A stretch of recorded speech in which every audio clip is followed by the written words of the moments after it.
Welcome everyone back to Pommy and Oz. Hope we're all doing really well. If you're new around here, hit that like button, hit that subscribe. Really helps the channel out. We've got a load of content coming up as well for the members. So if you are a member, click the link there as well to become a member. Costs a cup of the coffee. And we're here today with the preview. Carlton versus Geelong. Undefeated versus the Blue Collar Blues. And a big thanks to the help of this channel, Baggerlytics on Twitter, who help provide some of the data and the stats and the nuances of this. So give them a follow on Twitter. Without any further ado, let's get straight into it. Let's look at our opponents first. Geelong Cats, the only undefeated team left in the competition. They've had some really good games as well. Obviously starting off against St Kilda. They won that one by 8. Then they moved on and beat Adelaide away from home. Hawthorn they put away by 30. A very tight one against the Dogs. They destroyed North Melbourne. And then they had a very good game in horrific conditions in Brisbane, beating them. Carlton, obviously, we know what they did. They beat Brisbane, they beat Richmond, they beat North Melbourne, albeit a lesser margin than the Cats did, but they beat Fremantle, lost to Adelaide, but had a very resounding win against Geelong. Fifth plays first at the moment, 6-0 versus 5-1, and Geelong have really slowly started to show that they're a team in a bit of transition. They have really added a new slingshot to their game, and one of the big parts of their game at the moment is Geelong are the number one intercept side in the comp, Carlton being second, as we know. And the clearance and stoppage generation is still down at the lower end, but this has been a key component with Geelong this year. Massive change in what they do, it has to be said, and we're actually starting to see them really start to formulate in and around their stoppage and clearance a different type of avenue. And we've seen a massive change in their players. Players like Jack Boza at the moment having career best years. Stengel, a little bit of a change up there. And a real big part of this is Tanner Braun as well. He was really gone sensation. He's gone cocoa bananas, up 120% in the clearances. So this is a transition of the formative side. And what we know about Geelong is they're a slow, controlled measurement side. And what that means is they control the ball incredibly well and they work hard defensively. The number 3 and the number 4 side in the comp at tackles and tackles inside 50 respectively, but also the number 8 side in hard ground ball gets, and their territory is number 7 in the league. And what they do is they control the game with a slow, methodical pattern. Now, they don't have the ball a lot. They're 14th in disposals, but it's their output from what they do, and it's a real team effort, real cathartic way of playing the game, that it's low risk, high reward. And what they do is they really do look to put the pressure on in the right areas, but use the ball well. And you'll find that when you watch Geelong play, they're an incredibly good side at just finding the balance when they play. They're not spectacular at contested possessions. They're not spectacular at uncontested possessions. They play their way and they really control the game. And they're probably the best side in the league at making opposition play to their strengths. And this is going to be a really interesting one because we talked about this with GWS. GWS, yes, they play a sexy brand of football. My question mark with them is, can they get in amongst that when someone says, you know what, you ain't playing this way with us, we're about something else. And we saw GWS crumble. They're not a physical side, Geelong, and I fear here this is where Carlton need to really look at the Adelaide game and go, right, we bought into their bollocks. We played GWS, we didn't. We're a good enough side now to impose our brand on them. And they come across a team in Carlton who pride themselves on the dirtier things in life, right? The dirtier things in life. And what that means is Carlton are a very high possession team. The second best side in intercepts, the number 1 contested side, the 8th uncontested side, and number 5 in controlling territory. Number 4 and number 3 in tackles. Their pressure is their brand, and a lot has been made of Carlton, right? And I want to just throw these stats at you. We're the 12th best clearance side and the 13th best stoppage side. Number 2 in intercepts. Everyone's telling you Geelong are favourites. It's because of that intercepted being number 1. Carlton is number 2. Carlton have got a real good, happy medium in the stoppage and clearance. And in this game here, they come against their first side that isn't very strong in this avenue. This isn't a priority. Now, what Geelong do around stoppage and clearance is they try and win the ball. If they can't win the ball, they create a repeat stoppage. And they're looking for precision. Carlton, we don't care. We're happy for you to have it because we've set the intercept trap up at the back. We're also happy for you to create a repeat stoppage because we're confident of controlling the territory from there with our pressure. And this is going to be a key cornerstone for this game. If Carlton's midfield and forwards put the pressure on, everything works. We saw it in Adelaide. We saw it in the first half against GWS.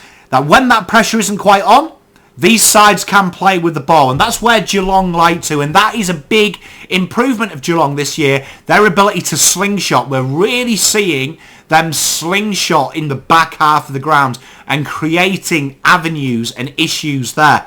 So this is going to be a really, really interesting little facet in the game. So players like Corey Durden, 2.4 inside 50 tackles. There's going to be a lot expected of Corey Durden. There's also going to be a lot expected of players that we don't think of. Matty Cottrell had a real good game with their pressure inside 50 last week. That is a new little avenue as well. The high half forwards are starting to put that pressure on to take the relief off the wings having to work so hard, who are now acting as the second line of defence as opposed to last year where their first line of defence.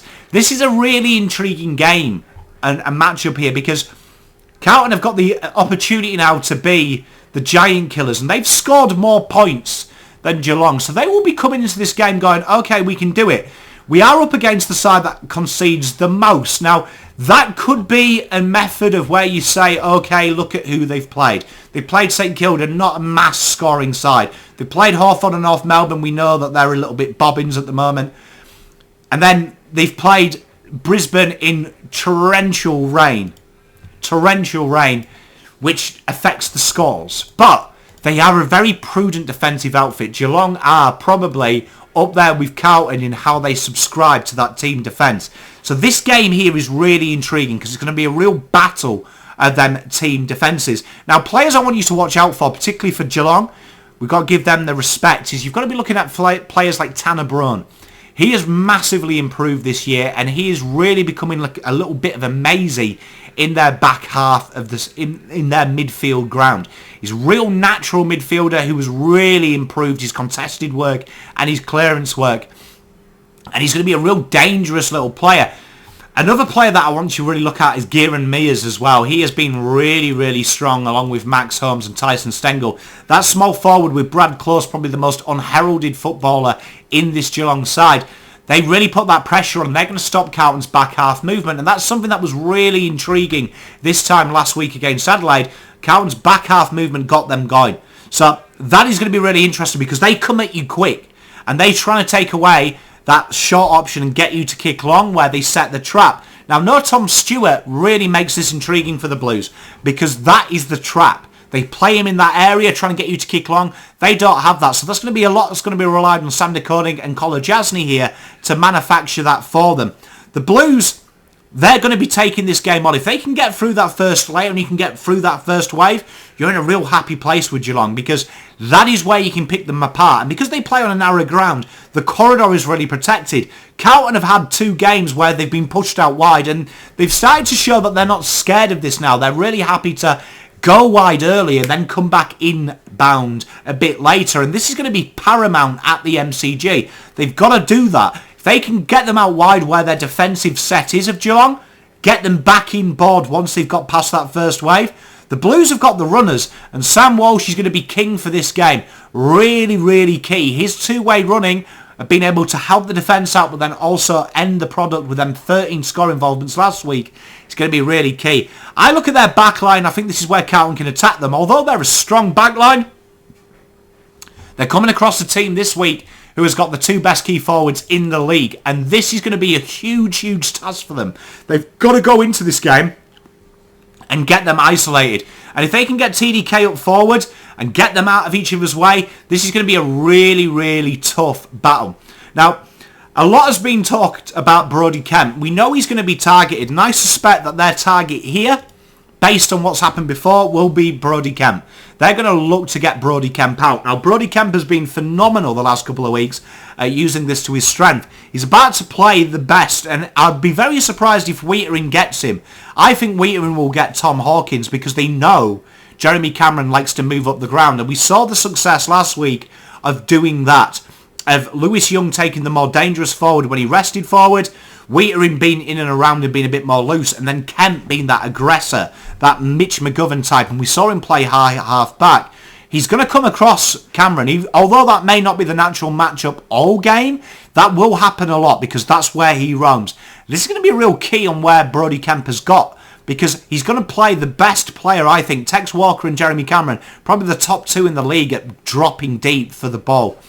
And this is going to be some opportunities, and he's going to have to be bold, and we're going to really see it. I suspect Wheaton will get a lot of that work, but there will be times that Geelong will want to isolate him and play him up. And if Carlton fall for the trap like they did against Tex Walker and move Whittaker in out of the back line, we know what happens. Chaos ensues. So a lot's going to be expected on Brodie Kemp, and I think he's up for the challenge here, especially if the mids put the pressure on and the forwards, because that ball's not going to be pure. And when that ball's not pure, it's going to be a little bit shorter. It's going to come in a little bit higher and a little bit slower. And that's where Brodie Kemp can really, really use his high versatility and his agility to really put pressure on. This is a real good game. This is the toughest test for both sides, in my opinion, that they've come across, and we're going to learn a lot about them. You've got the hard grit and hard edge of Carlton, and you've got the class and professionality of Geelong. And something's got to give in this game, and I feel like the pressure here is going to be huge. If Carlton can have a quarter that's 210, 220, Carlton will see themselves win this game. A really intriguing game. The last pillar of Undefeated comes up against the Blues. Should be a ripper. Let me know your thoughts in the chat. Can't wait to watch this game with you all. And thank you very much to Baggerlytics on Twitter. Make sure you follow them. These segments are brought to them. Thank you very much for their help in correlating all the data and a load of data over there. So check that out on Twitter as well. But until next time, peace, love and light. Palm out.